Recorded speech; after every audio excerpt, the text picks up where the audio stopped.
Hello fellow warriors, it's me Drake back at you again with another video, and there is this just huge backlog of unuploaded content on my hard drive, and for one reason or another I never really got around to finishing it or finalizing any of this stuff. And looking back on some of this stuff, I thought maybe I should re-upload this stuff but under a different format. You know, a form of pointing and laughing at my older self, and try to see how far I've come as a creator. So yeah, I'm thinking let's make a format out of this. So gather round everybody for a whole bunch of pointing and lols of how much of a faggot I used to be.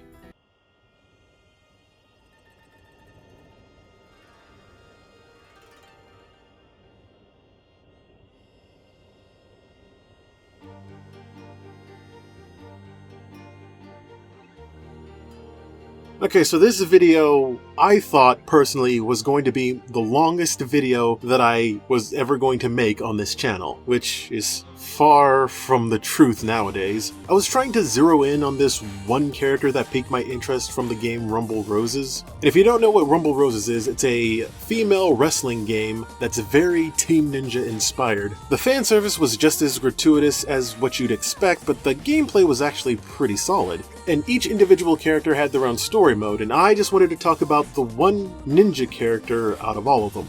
Because back then I had a somewhat fascination with the token ninja character from fighting games. The story for Rumble Roses was pretty campy and absolute nonsense, but I actually did manage to find some very interesting bits of lore within it. And I think this is like the first time I did so much research on a topic for a video. So I was somewhat proud when it all started to come together, and then as equally disappointed when I never found the opportunity to finish and finalize the video. But from what I can tell, it was a complete video. I just needed to fix up some audio issues and re-record some stuff, and then I was golden. Just fair warning here, my audio editing and my speech was very choppy and very sluggish back then, so you're gonna experience some jank here and there. So without further ado, here is Benikage from Rumble Roses, the video.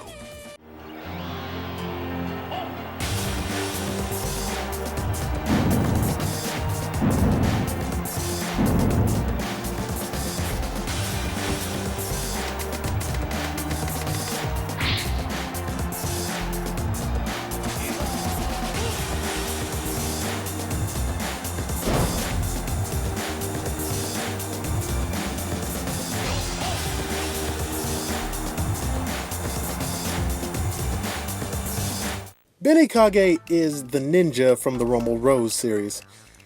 She's from the ninja clan known as the...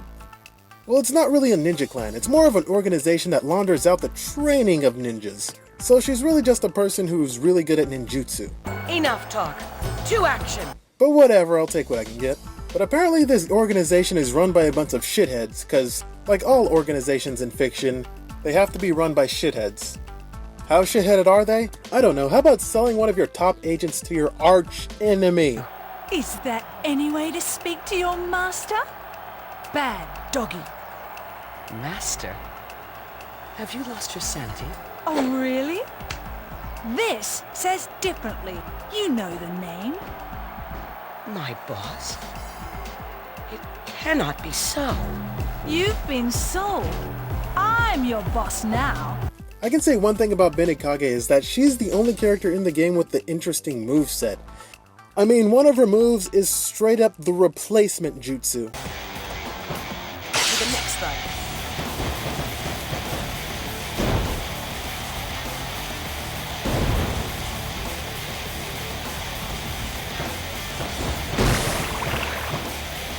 No other character in the game does something like that. Her outfit is something of a fishnet one-piece bikini. Basically the reverse of a Black Canary outfit. And her alternative mandatory swimsuit costume is somewhat disappointing. Considering that, I don't know, she's one of the unique characters, a ninja, and she just gets a basic bikini. Hell, the nurse and the school teacher get more exotic beachwear than her. She's a freaking ninja! This is as exotic as you can get. But then again, what was I expecting? They kinda blew their load on the standard costume, as well as making her do this, and this, and this, and this. Oh yeah. I know I sure as hell did. That joke was inappropriate, I'm sorry. Nasty, gauzy person! This particular ninja does not carry any weapons in gameplay, but I will mention that she does have a katana in one of her intros, and her clan is very well versed in throwing stars and shurikens.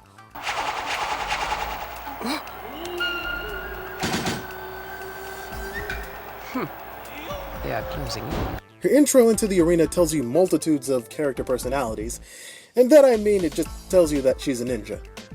And she can summon frogs. Okay, beyond characterization and background, there's really not much else about her.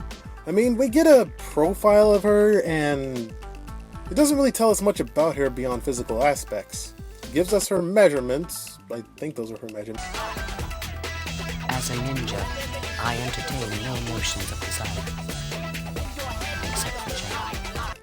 Although Benikage is trying to do good throughout the entire game, she's actually characterized as one of the bad guys. My instincts are warning me about this mission. But I have no choice. A ninja exists to follow orders. There is only one rule. Fulfill the mission, or die. To action! Now this game actually does something really interesting with its characters. They create a completely opposite persona from the character that they had. Good girls become bad girls become good girls. Evil scientist becomes, well, same evil scientist. And there's no exception with Benikage. When she becomes Yasha,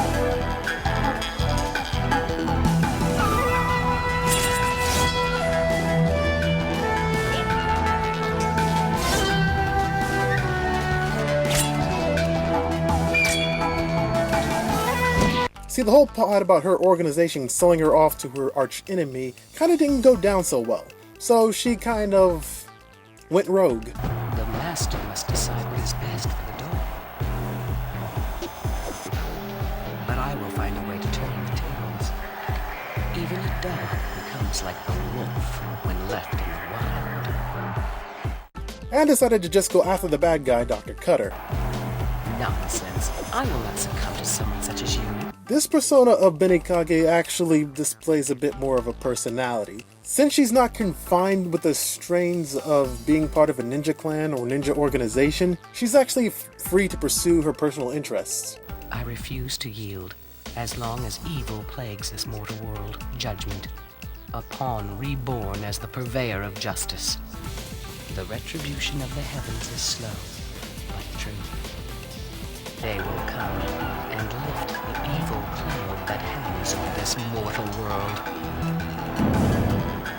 She's also into kabuki.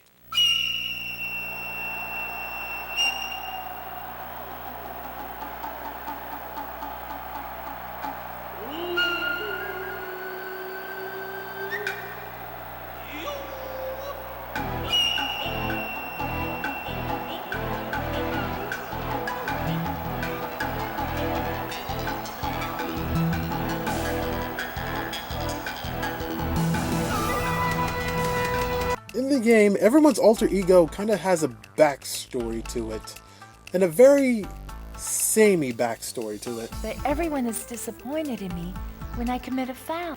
They started booing me for little old fouls. I made many fouls lately. Primarily just the evil alter egos, explaining how, because things are going bad in their life, they decided to adopt a new lifestyle. Class is in session, ladies. You better be careful. I don't care who you are. You cross me, you do time. I'm Queen Cobra, the leader of the Road Warriors. Get out of my way, or get run over. I decided. I now Killer Khan, most powerful person in world. Wanna bump with me? I'll take you to heaven.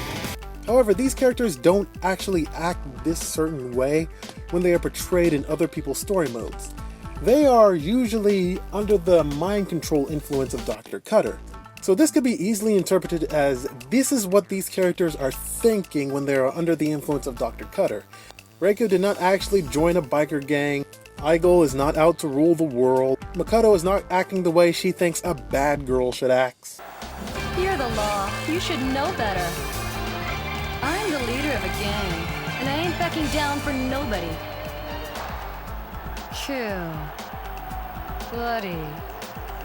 Shut up. Now, why am I bringing this up? Well, Benikage's story is the only time you encounter multiple alter ego villains. Benikage is the only one who notices the tattoos on these mind-controlled victims' bodies, symbolizing that they've been operated on by Dr. Cutter. The tattoo. Perhaps you are another puppet. So in truth, these box arts are actually lying to us. It's not Reiko and Dixie that are the main characters of this story. It's actually Benikage and Anesthesia who are the main focus of the plot. And that's more prevalent. When you play as the main antagonist Anesthesia's story, you'll notice that she's the only one taking an interest in the weird behavior in this tournament. So she'd naturally be the final obstacle. Have you gone insane? You have overlooked one critical detail. Huh? I have made modifications of my own to your puppet. What? What did you do to my Lady X? You are not the only one who deals with dark puppets. Delusion shall be devoured by the demon you have spawned. Now, I have no idea what happens to these characters narrative-wise in Rumble Rose's X, because Rumble Rose's X doesn't seem to have a story mode, which is understandable because only about 4 or 5 characters out of the roster of 20 actually have anything remotely to do with the main plot. And a story is really not the main focus of this game. The order of importance here went from fan service to gameplay to more fan service. After putting so many exciting features, including so many mix-match intros, I don't think they had much room left for an entire narrative. Especially with a roster that have jumped from 20 to 40. And this is by far the biggest roster you can have in a sequel without really adding any characters.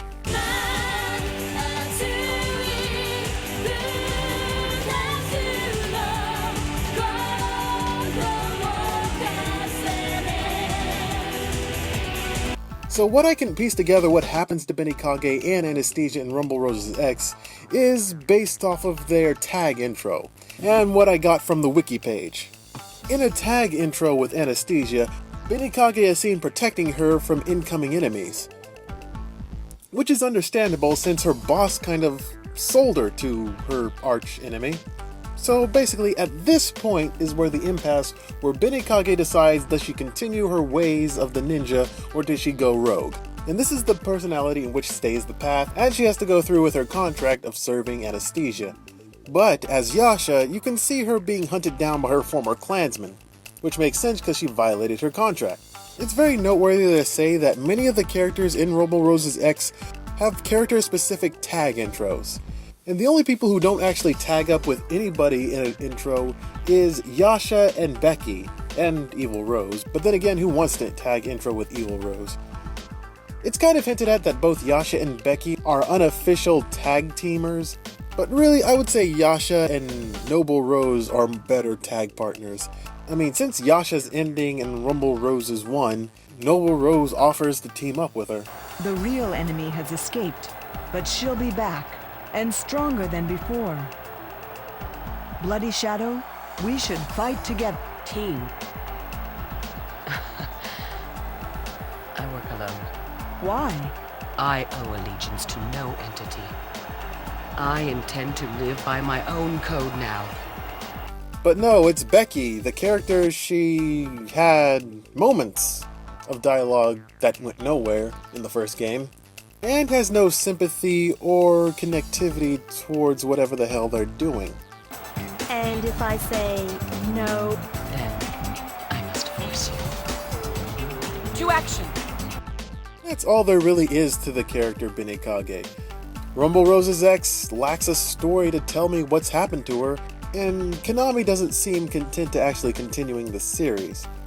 So as what's canon, I'm just gonna go off of what was presented in both games. As Benikage, she is forced to forever be in servitude of Anesthesia, while as Yasha, she is constantly on the run from her former ninja clan.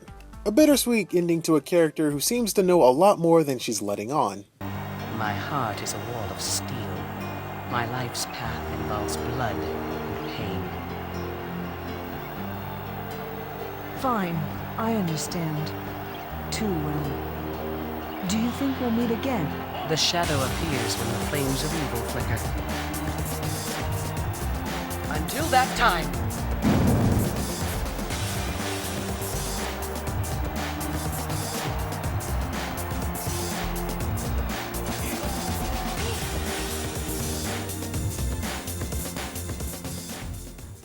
And that's basically where I would put the annotations back when we would have annotations.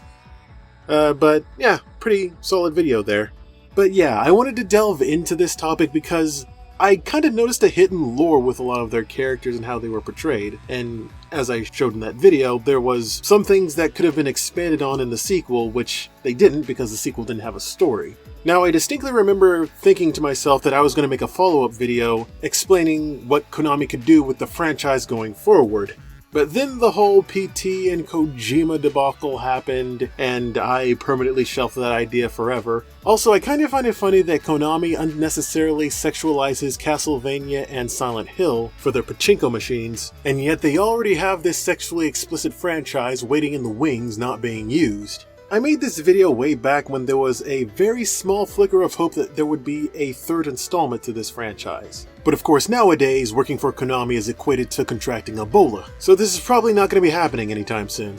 I mean, they could have come out with Rumble Rose's XXX and... no wait, that means something else, never mind. But yeah, you could see in the video that I was trying to put the pieces together, but I noticed that I failed to mention that all of the other characters have their own stories, and none of them are actually relevant to the plot, save for about 2, maybe 3 characters. Everyone's story mode and altered story mode was pretty self-contained, save for Anesthesia, Benikage, and maybe Evil Rose. And a little bit of Reiko, maybe. I mean, Anesthesia is the penultimate boss, but she doesn't really contribute much to each character's story. And also, that whole mind control aspect that I brought up in the video probably had something to do with the fact that Anesthesia was an alien. And they never really elaborated on that detail, so we probably won't know if that was a cute Easter egg or a contribution to the canon. And we probably never will know, because Konami is Konami. Anyway, that was my Benikage video, my very first analysis that I thought was going to be my longest video ever.